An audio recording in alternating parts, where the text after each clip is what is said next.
Hi friends, ഞാൻ ഇന്നൊരു കോവയ്ക്ക തോരൻ്റെ റെസിപ്പിയുമായിട്ടാണ് എത്തിയിരിക്കുന്നത്. അതിനുവേണ്ടി കോവയ്ക്കയും ചെറിയ ഉള്ളിയും പച്ചമുളകും എടുത്തിട്ടുണ്ട്. ഇതിനി കട്ട് ചെയ്തെടുക്കാം. എല്ലാം കട്ട് ചെയ്ത് വെച്ചിട്ടുണ്ട്. ഒരു പാൻ അടുപ്പത്ത് വെച്ച് സ്റ്റൗ ഒന്ന് ഓൺ ചെയ്യാം. പാൻ ചൂടാവുമ്പോൾ വെളിച്ചെണ്ണ ഒഴിച്ചു കൊടുക്കാം. എണ്ണ ചൂടായപ്പോൾ ചെറിയ ഉള്ളി കട്ട് ചെയ്ത് വെച്ചിരിക്കുന്നത് ഇട്ട് കൊടുക്കാം. ഇനി ചെറിയ ഉള്ളി ഒന്ന് വഴറ്റിയെടുക്കുക. ഉപ്പും ചേർത്ത് വഴറ്റിയെടുക്കുക. ആവശ്യത്തിന് ഉപ്പിട്ട് വഴറ്റിയെടുക്കുക.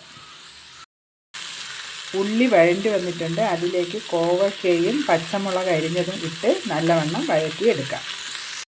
കൂട്ടുണ്ടാക്കുന്നതിന് വേണ്ടി ഒരു മിക്സിയുടെ ജാറിൽ 1 കപ്പ് തേങ്ങയും 1/4 ടീസ്പൂൺ മഞ്ഞൾപ്പൊടിയും 1/4 ടീസ്പൂൺ ജീരകവും ഇട്ട് കൂട്ടൊന്ന് അരച്ചെടുക്കുക.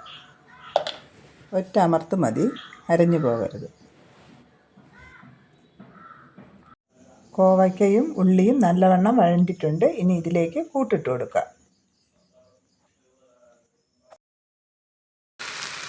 തേങ്ങ അരച്ചതും എല്ലാം ചേർത്ത് നല്ലവണ്ണം ഇളക്കിയതിന് ശേഷം 5 മിനിറ്റ് ലോ ഫ്ലെയിമിൽ ഒന്ന് വേവിച്ചെടുക്കാം.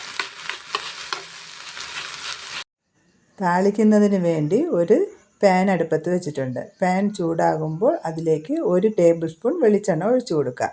വെളിച്ചെണ്ണ ചൂടായതിന് ശേഷം 1 ടേബിൾ സ്പൂൺ അരിഞ്ഞു വെച്ചേക്കുന്ന തേങ്ങ ഇട്ട് കൊടുക്കുക. അതിന് ശേഷം നല്ലവണ്ണം ഒന്ന് ഇളക്കി കൊടുക്കുക. ഒരു ബ്രൗൺ കളറാകുമ്പോൾ അതിലേക്ക് 1 ടേബിൾ സ്പൂൺ ഉഴുന്ന് പരിപ്പും 1 ടേബിൾ സ്പൂൺ കടുകും ഇട്ട് നല്ല ബ്രൗൺ കളറാകുന്നത് വരെ ഒന്ന് വഴറ്റിയെടുക്കുക.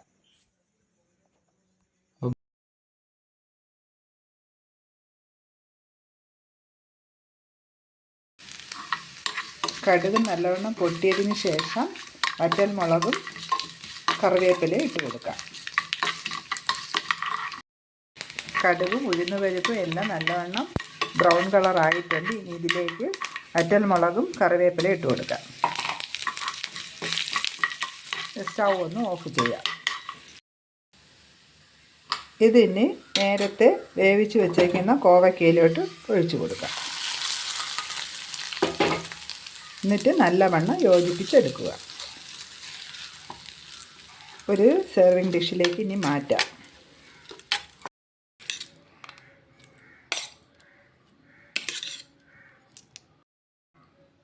കോവയ്ക്ക തോരൻ റെഡി.